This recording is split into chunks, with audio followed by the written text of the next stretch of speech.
Assalamualaikum. Nama saya Nurul Hamizah daripada Tiram Travel Tanjung Malim.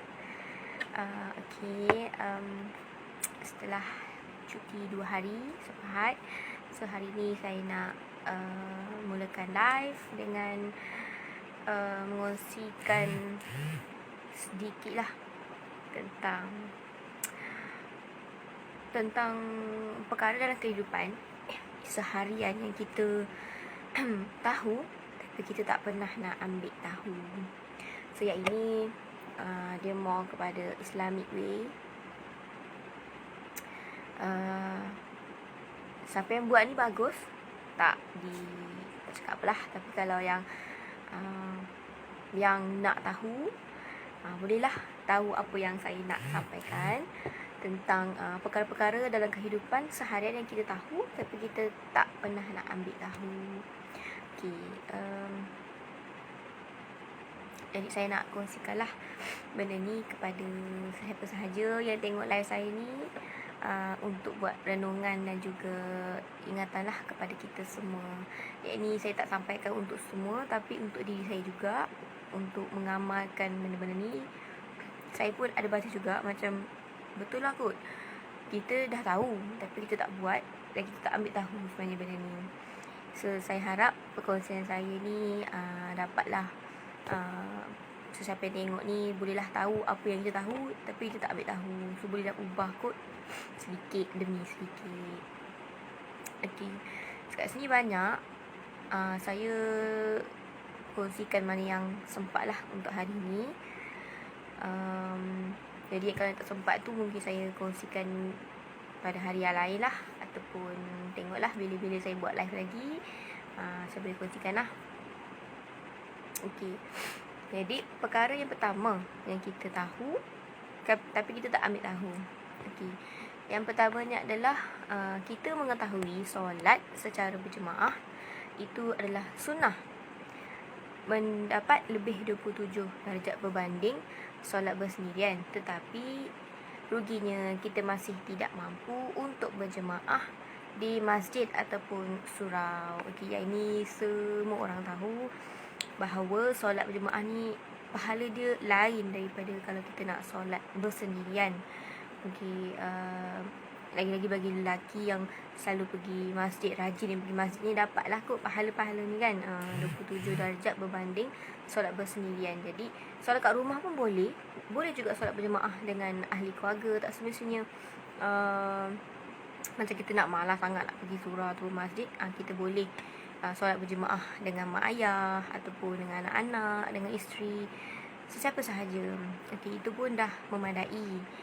Tapi siapa yang nak lebih pahala, better pergi masjid lah ataupun surau, solat secara ramai-ramai, secara berjemaah di rumah Allah. Yang kedua, itu yang pertama. Yang kedua pula, kita mengetahui bahawa ucapan subhanallah walhamdulillah wa bihamdihi sebanyak 100 kali dalam sehari akan menghapuskan dosa-dosa kita, walaupun dosa kita ni sebanyak buih di lautan lah. Akan tetapi berapa banyak hari kita yang berlalu tanpa kita mengucapnya sedikit pun. Jadi yang ni zikir lah, zikir sebanyak 100 kali. Yang kita tahu, bagi siapa yang tak tahu, dia dapatlah menghapuskan dosa-dosa kita. Tapi yang tak tahu mungkin boleh mula daripada sekarang, ataupun untuk diri saya juga, untuk berzikir buat kita ada masa-masa lapang, bolehlah mulut kita ni mula untuk berucap-ucap kalimah-kalimah seperti ini. Dapatlah dosa-dosa ni kuranglah daripada diri kita ni. Bagi siapa yang dah sentiasa membiasakan diri dengan berzikir, alhamdulillah, sangat-sangat banyak pahala yang dapat kurangkan banyak dosa-dosa kita. Sebab kita tak tahu dosa kita ni banyak mana kan. Saya ni pun belum tentu lagi sempurna, setiap orang pun sama juga. Jadi kalau nak menghapuskan dosa-dosa kita yang kecil-kecil dengan cara yang macam ni. Poin yang ketiga pula, kita mengetahui bahawa pahala 2 rakaat duha setara dengan pahala 360 sedekah. Akan tetapi sayangnya hari berganti hari tanpa kita melakukan solat duha. Solat duha ni biasa kita akan tidur lah time-time ni kan, sejujur-jujurnya daripada saya sendiri juga. Jadi kalau kita mengamalkan solat duha ni, insya-Allah pahala dia setara dengan 360 sedekah. Okey. Jadi siapa yang rajin-rajin buat, yang bangun nak tunaikan solat duha, yang dapatkan pahala lebih banyak, bolehlah tunaikan solat duha ni. Okey. Yang seterusnya pula, kita mengetahui bahawa orang yang berpuasa sunnah kerana Allah 1 hari sahaja akan dijauhkan wajahnya dari api neraka sejauh 70 musim atau 70 tahun perjalanan. Tetapi kita tidak mahu menahan lapar. Okey. Berpuasa ni macam bagi umat Islam lah, semua tahu menahan lapar daripada makan dan juga minum. Okey. Jadi bila kita buat solat pula, puasa sunat ni, dapatlah kurangkan juga dosa-dosa kita. Dan di sini dikatakan bahawa akan dijauhkan wajahnya dari api neraka sejauh 70 musim ataupun 70 tahun perjalanan. Jadi siapa yang rajin-rajin ambil puasa ni, insya-Allah dapatlah ganjaran yang dah ditetapkan oleh Allah dengan mengambil berpuasa sunnah kerana Allah untuk 1 hari sahaja. Siapa satu lagi tips lah, kalau siapa-siapa yang nak kurus ni, tips je berpuasa. So bila berpuasa kita akan tahan lapar, dan bila kita nak buka puasa nanti mesti kita akan tak rasa nak makan banyak. Bila kita dah makan kita dah rasa full lah, perut ni dah kenyang sangat. Padahal kita dah tak ada masuk dah, sebab perut kita dah kecut kan. Bila kita menahan lapar, so perut kita dah tak dia dah jadi kecil, so dia tak mampu untuk tampung makanan yang banyak. Dari situ kita akan makan sikit-sikit lah. So bila kita ambil puasa ni, kita rajin ambil puasa, insya-Allah kita pun boleh kurus. Okey, seterusnya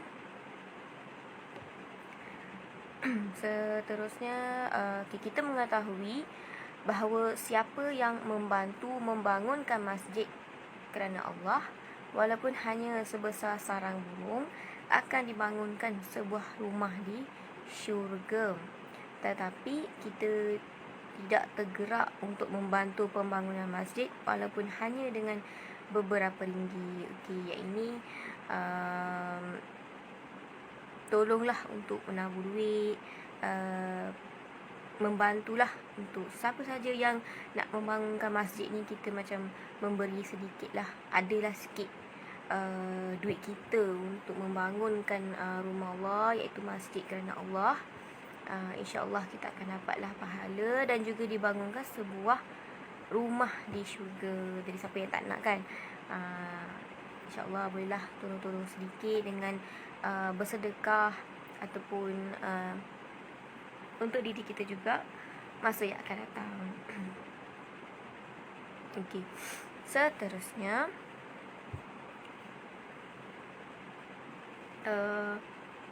kita mengetahui bahawa siapa yang membantu ibu tunggal dan anak yatimnya, pahalanya seperti berhijab di jalan Allah, atau seperti orang yang berpuasa sepanjang hari tanpa berbuka, atau orang yang solat sepanjang malam tanpa tidur. Tetapi sampai saat ini kita tidak berminat membantu seorang pun anak yatim.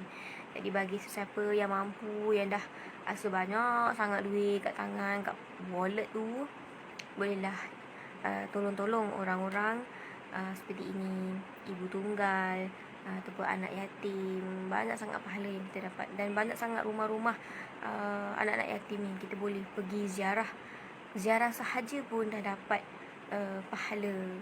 Apalagi kalau kita memberi apa-apa bantuan, tak kisahlah dari segi duit, pakaian, makanan, macam-macam lah, macam-macam yang boleh kita bantu orang-orang seperti inilah, dan banyak pahala seperti berhijab di jalan Allah, atau seperti orang yang berpuasa sepanjang hari tanpa berbuka. Jadi banyak kelebihan di apabila kita membuatlah benda-benda macam ni, bila kita membantulah orang-orang yang sepatutnya. Alah, contohnya kalau tak nak tak sempat lah nak ziarah orang anak-anak yatim ataupun ibu tunggal ni, boleh je kita nak memberi duit bila kita nampak orang miskin ke di tepi-tepi jalan pun dah memadai. Bila kita nampak je orang tu macam di tepi jalan ke apa semua kan, baiklah kita memberi sedikit, tak banyak pun. Mana yang ada dalam pos tu, 10 sen pun sangat-sangat besar sebenarnya. Apatah lagi kita memberi lagi banyak duit. Okey. Macam kita semua tahu, bila kita memberi, insya-Allah akan datang, Allah akan memberi 2 kali ganda daripada yang itu. Okey. Seterusnya, kita mengetahui bahawa orang yang membaca satu huruf dari Al-Quran, baginya 10 kebaikan dan 1 kebaikan, 10 kebaikan dan 1 kebaikan akan dilipat gandakan 10 kali. Tetapi sayangnya, kita tidak pernah meluangkan waktu untuk membaca Al-Quran dalam jadual harian kita. Okay, membaca Al-Quran ni bagi orang yang pandai, okay, kami bacalah waktu-waktu lapang. Biasanya kita akan free waktu lepas maghrib, waktu maghrib ke isyak. So dalam masa tu bolehlah kita membaca Al-Quran. So dapatlah banyak pahala. Nanti saya cakap tadi, membaca satu huruf dari Al-Quran tu baginya 10 kebaikan, dan 1 kebaikan akan dilipat gandakan 10 kali ganda. Jadi siapa tak nak kan pahala yang berganda-ganda macam ni, jadi bolehlah membaca Al-Quran bila kita ada waktu tu free. Dan membaca Al-Quran tu juga memberi kita ketenangan sebenarnya. Bukannya baca-baca sekadar gitu-gitu je kan. Bila kita menghayati setiap ayat-ayat dalam Al-Quran, kita akan rasa best sangat nak baca. Walaupun tak ada taranum, siapa yang bertaranum tu lagi-lagi syok lah, lagi best. Tapi kalau siapa yang tak mampu untuk macam tu, just sekadar baca sahaja pun sangat-sangat banyak pahala yang kita dapat. Okay. Seterusnya,